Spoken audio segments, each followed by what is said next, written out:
Good afternoon everyone. Welcome sa Tara, Kape with God. Din samtang mamainit atong paghisgutan kadali ang pulong sa atong buhi nga Dios.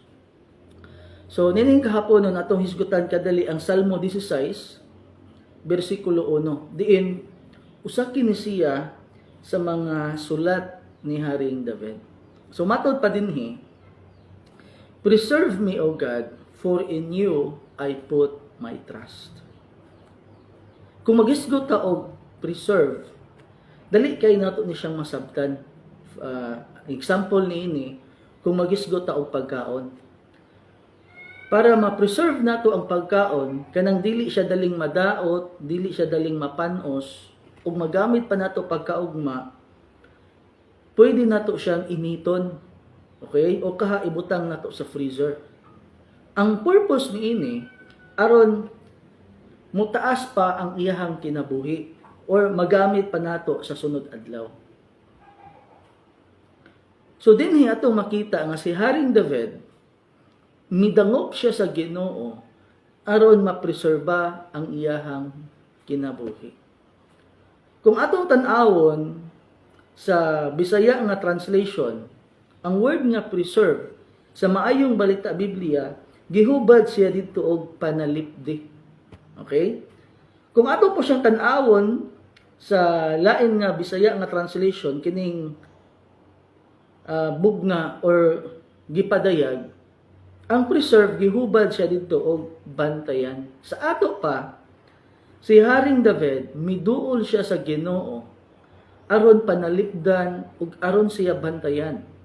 Sa ingon ni ana nga paagi, mapreserba niya ang iyang kinabuhi or kaha matagaan pa og lugway ang iyang kinabuhi. Nganuman, kung ang Dios mo ay magbantay niya, kung ang Dios mo ay manalipod niya, makasiguro siya sa iyang kaluwasan. Atong hinumduman nga si Haring David, usa ka bantugang hari, usa ka tawo nga maayo og batid sa panggubatan or sa away.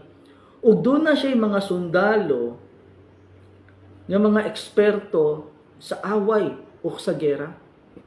Pero dinhi atong makita nga wala magsalig si David sa iyang kaugalingon nga kapasidad ug wala siya magsalig sa kadaghan sa iyang mga sundalo. Ang iyahang gisaligan mao ang Dios. Dinhi atong makita unsa kadako ang pagtuo ni Haring David ngadto sa Dios sa Israel, ang Dios sa ilang mga katigulangan.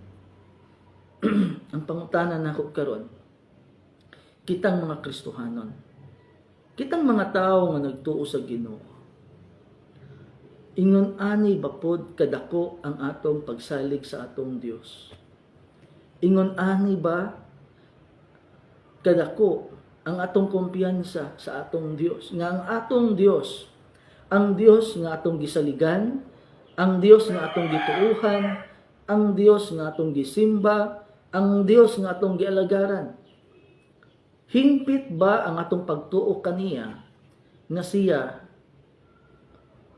makapanalipod nato, makabantay nato, aron mapreserbar ang atong kinabuhi gikan sa mga taong dautan, gikan sa mga tao nga nagsalikway sa Dios? Usa ni kapag pahinumdum alang kanatong tanan nga ang Dios sa Israel usa ka gamhanang Dios nga mauusab ang Dios nga atong gituuhan ug gisaligan. Kada adlaw sa atong kinabuhi kinahanglan mo duol ta niya,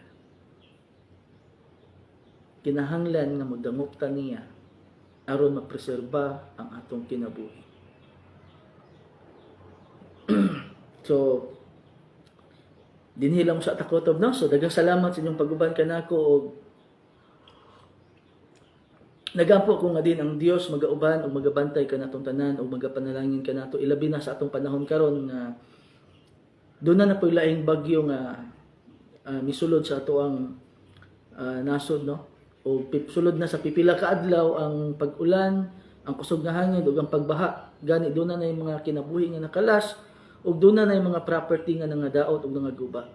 So mag-ampo ta, atong iampo ang kada usa nga ang Dios magauban o magapanalangin sa tanan ug magahatag siya kalig-on ug paglaom ilabi na sa mga pamilya nga dunay kadaot nga nahitabo. So daghang salamat ug may hapon kanatong tanan.